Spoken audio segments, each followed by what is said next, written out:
Hello, in this video I will show you how to install ChatGPT Widget on Samsung Galaxy XCover7 Pro.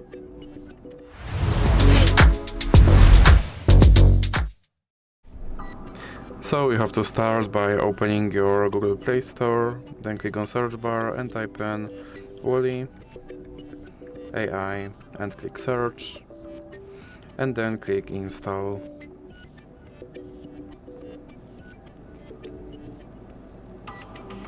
Now you can click open and click on this button to skip introduction, then click not now and click open permissions.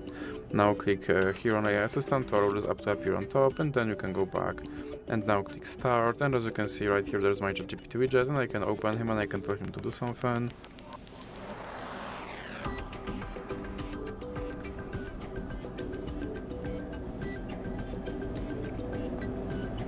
And as you can see, he responded.